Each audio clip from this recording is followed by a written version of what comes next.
पुण्यात्मा देखो परमात्मा की रजा आपके ऊपर कैसी है।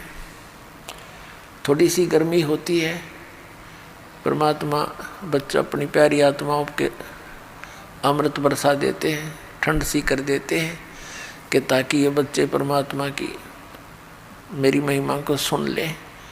यदि अच्छी ठंड कर दी तो तुम सारे लटके लेने लग जाओगे, न पड़े बैठे बैठे सोओगे। तो जितनी आवश्यकता है उतना ही अपने बच्चों को डोज देंगे।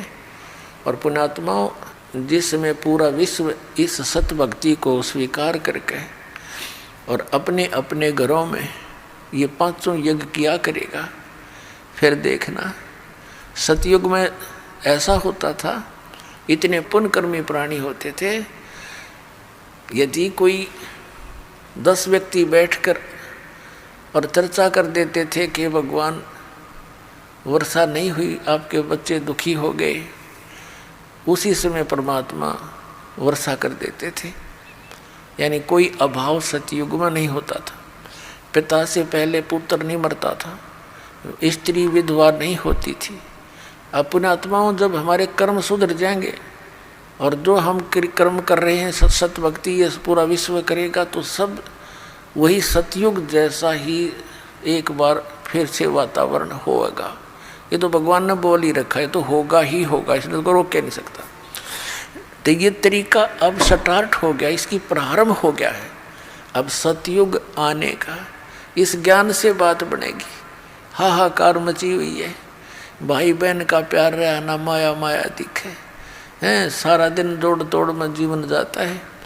2 लड़कियां विवाह योग्य होगी, माता पिता की नींद हराम हो जाती है और उधर से रिश्तेदारों तक दुखी परेशानियां पैदा हो जाती हैं। तो एक ऐसा सिस्टम बनाया जाएगा, ये पुरानी परंपराओं को सेट किया जाएगा। ये हमारी भक्ति बाधक है। और ये तो एक जिनको ज्ञान नहीं वो करते हैं ये डीजे पीजे। बता, परमात्मा कहते हैं कि झूठे सुख को सुख है, यू मान रहा मनमोद, यू सकल से बिना काल का कुछ मुख में कुछ गोद। अब जैसे एक लड़के का विवाह था, सारा परिवार डीजे का अगर नाचर बेगनता रखा। अगले दिन वो बारात जा रही थी, जिस गाड़ी में दुल्हा था 7-8 उसके साथी थे। एक टैंकर के टकरा के मृत्यु को प्राप्त हो गए। 7-8 आदमी थे उस कार में, सारे मर गए अगले दिन। फिर समाचार पत्रों में उनके चित्र थे, उनकी बहनों के और माता पिता के रोते हुए उनके बाल पाड़ रहे थे, टक्कर मार रहे थे। अब बजा ले डीजे। ये नानक साहिब जी को कहा करते लोग कि आप कभी खुशी नज़र नहीं आते, मायूस से रहते हो। तो वो कहा करते, ना जाने काल की कर डारे, किस विध ढल जा पासावे, और जिन आते सरते मौत खुड़कती उन्होंने केड़ा हंसावे। या ना जाने कब के बिजली गिर जा, अरिया डांस से नाचे। ये तो शराब नशे में कर सकता है ये आदमी ऐसे काम, होश हवास में ये गलती नहीं कर सकता। विशेषकर भगत तो कर ही नहीं सकता। और भगत होकर ऐसा करता फिर उसका भक्ति का कोई रंग चढ़ा नहीं, वो तो संसार के ही रंग में रंगा हुआ है। तो नानक साहिब जी से फिर पूछा करते थे, हे भगवान, क्या आप कभी प्रसन्न नहीं होते, आप कभी खुशी नहीं मनाते? आदरणीय नानक साहिब जी कहा करते कि साध मिले साढ़े शादी होंदी, विछड़ जा दिलगिरी वे, अखदे नानक सुनो जहाना, मुश्किल हाल फकीरी वे।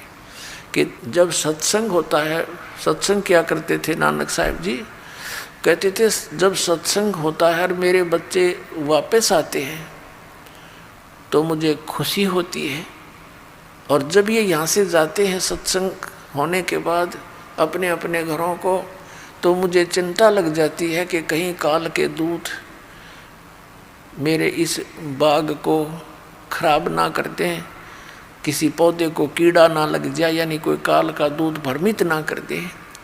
क्योंकि नानक साहिब जी के विरोधी बहुत थे, पूरा हिंदू समाज विरोधी था, सब ब्राह्मण विरोधी हो गए कि तो ब्रह्मा विष्णु महेश को कुछ नहीं समझता, इनसे ऊपर भगवान बताता है। तो कहते थे कि जब ये मेरे बच्चे वापस आ जाते हैं साधु संगत, तो मेरी खुशी का ठिकाना नहीं रहता कि ये बचे हुए हैं काल के दूतों से। तो कहते थे साध मिले साड़ी शादी होंदी, ये भक्त आते हैं, सत्संग होता है, वो हमारी शादी है, विवाह है, वो खुशी है।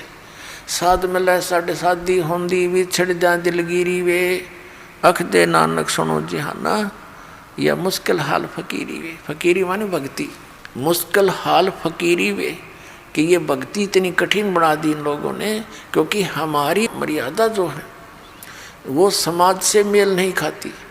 और समाज से मेल ना खाने से अन्य समाज के लोग हमारे भक्तों के साथ एक विशेष वाद विवाद करते हैं, और कुछ कमज़ोर व्यक्ति के भक्त समाज लोक लाज में आके और मर्यादा तोड़ देते हैं।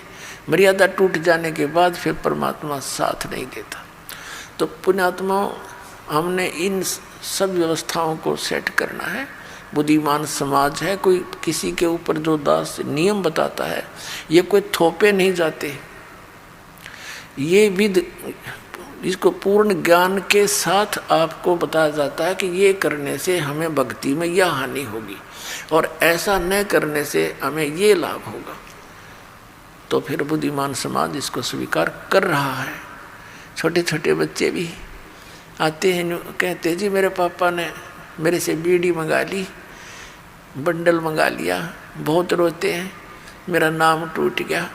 पापा तो बीड़ी पीवे और पुत्र माँ के साथ आकर ऐसी अच्छी शिक्षा ग्रहण करता है, तो उस पापा को भी समझना पड़ेगा एक दिन, और वो छोड़नी पड़ेंगी सारी बुराई। एक कह रहा था व्यक्ति ने, बोला मेरे को तो इस मेरे पुत्र ने लाइन पर लाया, जब मैं बीड़ी पीऊँ ये उठ कर चला जा, और मुझे इसमें प्रेम गढ़ा, और बीड़ी नो का पापा ये अच्छी चीज़ नहीं, इसको छोड़ दे। तो आखिर में मनवा छोड़नी पड़ी। एक भक्त कह रहा था जी मैंने अपने लड़के से बीड़ी मंगा ली बंडल दुकान से, लेकिन वो डर के मारे चला तो गया। दुकानदार से बोला अगले एक थैली लेगा साथ में या पॉलीथीन की, ने बोला इसमें डाल दे, मैं ना हाथ लाऊं इसके, और नो लटका के ले आया। ने बोला ले पापा पकड़ तेरी बंडल। वो कहने लगा क्यों ऐसे क्यों लाया तू? अगर मेरा नाम टूट जा, 5-6 वर्ष का लड़का था, मेरा नाम खंडित हो जाएगा, जा हाथ लग गया इसके। तो वो बुद्धिमान व्यक्ति था, वो भी कहने लगा उस दिन मेरे एकदम जैसे घड़ों पानी पड़ जाया करे। अरे यूँ बालक तो इतनी समझ रखता कि इतनी बुरी चीज़ हाथ लाने में पाप इसके, और मैं पी रहा हूँ। ने बोला मैंने उस दिन तोड़ दी वह सारी बीड़ी, उसके बाद छुआ नहीं और नाम ले लिया आके। तो पुण्यात्मा ऐसे सुधार होगा। अब पुण्यात्मा ये शराब कोई पीने की चीज़ है। एक बार दास दिल्ली के अंदर सत्संग करने गया था, पाठ करने किसी, तो उनका एक चाचा था, वो उनके घर से थोड़ा बाहर साइड में रहता था। उसकी चाची आई, रोने लग रही बुरी तरह। तो मैंने कारण पूछा माँ भैया क्यों रो रही है बहन बेटी? उसने बताया जी मेरा चाचा पालम एयरपोर्ट पे अच्छे सर्विस करता है और सारी की शराब पी जाता है। इनके घर पे कई बार तो आटा भी नहीं होता, यहाँ से ले जाती है। आज से लगभग 10-12 वर्ष पहले की बात है। वो कह रहा था ये लगभग 20,000 रुपये लेता है और कर्जा कर रखा है इसने शराब पी पी के। पुण्यात्माओं वो छोटी छोटी बच्ची थी, उसकी 3-4 लड़कियां थी, लड़का नहीं था उसमें। तो वो लड़कियां भी बताती हैं कि महाराज जी मेरा पापा आया करे ना जब घर पे, हम तो आते मेरी माँ को पीटते हैं, हम माँ को छुटाते हैं तो हमें भी पीटता है। वो बड़े वाली थी, 12-13-14 वर्ष की है। वो कहती थी मैं तो अपनी माँ के ऊपर गिर जाती हूँ जब मेरी माँ को पीटता है, और मेरी छोटी बहनें चारपाई के नीचे घुस जाती हैं डर की मारी। बताओ, अरे जिस पापा ने उन बच्चों को सीने से लगाना चाहिए था, वो इस शराब पी का आवे और वो उससे छुपते फिरे। अब शाम फिर हम अगले दिन सुबह सुबह जा रहे थे घूमने के लिए, 3 दिन का पाठ करते थे, मेरे साथ 2-3 भक्त थे। तो वो बहन रास्ते में खड़ी पाई और कहने लगी जी, और गेल उसकी सास आई, कहने लगी जी आ जाओ थोड़ी देर बैठ कर जाओ, चाय पानी बनावांगे। हम बैठ गए, हम चल कि इसका पति आया हुआ है, उसने कुछ समझा दो। हम वहाँ जाकर बैठ गए। हम उसके आंगन से में बैठ गए। गर्मियों का दिन था, सुबह सुबह छाया थी, सूर्योदय हुआ ही था। और वो जा रहा था घूमन फिरन सैर सपट्टे को, उसकी इंतजार में हम बैठ गए। उधर से उस बहन ने चाय बनाने के लिए एक डेगची चढ़ा दी चूल्हे पे, पानी डाल लिया और उसने उसके नीचे अग्नि जला दी। घर पर ना चीनी ना चा ना दूध। अब वो उस चूल्हे दौरा बैठी, लकड़ी जला, कम से कम आध घंटा हो गया। तो हमने सोचा, मैं कहा भाई क्या ना